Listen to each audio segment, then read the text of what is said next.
Hi guys, இந்த 3 மாதமா அடித்த வெயிலை கூட தாங்கிக்கலாங்க. ஆனால் இந்த 3 நாளாக பெய்கிற மழையை சமாளிக்கவே முடியல.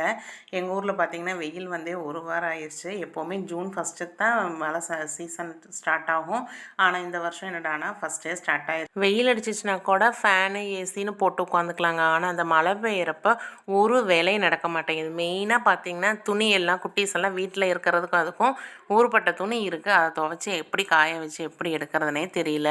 வந்த கெஸ்ட் எல்லாருமே ஊருக்கும் கிளம்பிட்டாங்க. பெட்ஷீட்டு எல்லாம் கட்டி வச்சுருக்கிறேன்.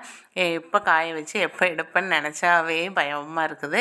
இன்றைக்கி மத்தியானத்துக்கு நல்ல மழை பெஞ்சிட்டு இருந்துச்சு. சரி, சூடாக தக்காளி சாப்பாடு தான் வச்சு சாப்பிட்லாம். குக்கரில் தான் தக்காளி சாப்பாடு வச்சேன். நம்ம நாட்டு தக்காளியை விட அந்த பெங்களூர் தக்காளியில் வந்து தக்காளி சாப்பாடு செஞ்சு பாருங்கள். அது வந்து நல்ல குலைவாக நல்லா வணங்கி வரும். டேஸ்ட்டும் செமையாக இருக்கும். சரி, கண்டிப்பாக ட்ரை பண்ணி பாருங்கள். நாளைக்கு ஒரு வீடியோவில் பார்க்கலாங்களா? தேங்க்யூ.